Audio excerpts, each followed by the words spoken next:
કે એક વ્યક્તિ છે એ બનાવના એક દિવસ પહેલા એટલે કે 15 તારીખે એક જ્વેલર્સને ત્યાં આવે છે અને એમની પાસેથી સોનું ખરીદવાની વાત કરે છે અને કહે છે કે મારે રથયાત્રામાં દાનમાં આપવાનું છે, તો મારા જે સાથીના કર્મચારી છે એ આપને ફોન કરશે એવું જણાવી તેનું કાર્ડ લઈને ત્યાંથી રવાના થાય છે. ત્યારબાદ ફોન દ્વારા વાતચીત થાય છે અને એવું જણાવવામાં આવે છે કે દાહોદના ગોધરા રોડ ઉપર આવેલી એક બિલ્ડિંગ છે ત્યાં પોતાની ઓફિસ આવેલી છે અને ઓફિસની અંદર આપ અમને રથયાત્રાના દિવસે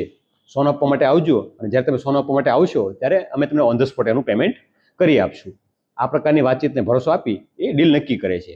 ત્યારબાદ જે ભોગ બનનાર વ્યક્તિ છે એ જે સોનું હતું 200 ગ્રામ જેટલું એ લઈ ગોધરા ઉપર આવેલી એક બિલ્ડિંગમાં આવે છે અને ત્યાં જે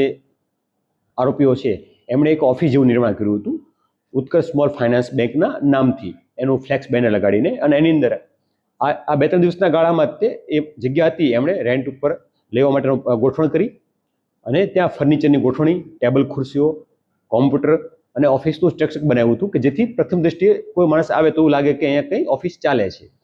ઓફિસમાં ગયા બાદ વ્યક્તિએ જે સોનું હતું એ કીધું કે તમે મને સોનું આપી દો, હું મારા અંદરના રૂમની અંદર જઈ લોકરમાં મૂકી અને જે પૈસા કે તમારું પેમેન્ટ છે લઈને આપી દો આપને. એટલે એ ઓફિસ અંદરથી તે એક અંદર બીજું બારણું હતું ત્યાંથી અંદર જાય છે અને ત્યારબાદ થોડી વાર પછી જે લોકર રૂમ કહેતો હતો, કથિત લોકર રૂમ, એ કથિત લોકર રૂમને એક અન્ય પણ દરવાજો હતો પાછળની બાજુ, તો એ દરવાજાથી માણસ નીકળી અને પોતે ફરાર થઈ જાય છે. આમ વ્યક્તિ છે એમને સોનું લઈ લે છે એમની પાસેથી, પરંતુ એમને પૈસા આપ્યા વગર ત્યાંથી રવાના થઈ જાય છે. જે અંગે પોલીસ જાણ થતાં પોલીસ દ્વારા ગુનો દાખલ કરવામાં આવ્યો છે અને આગળની તપાસ હાલમાં ચાલુમાં છે.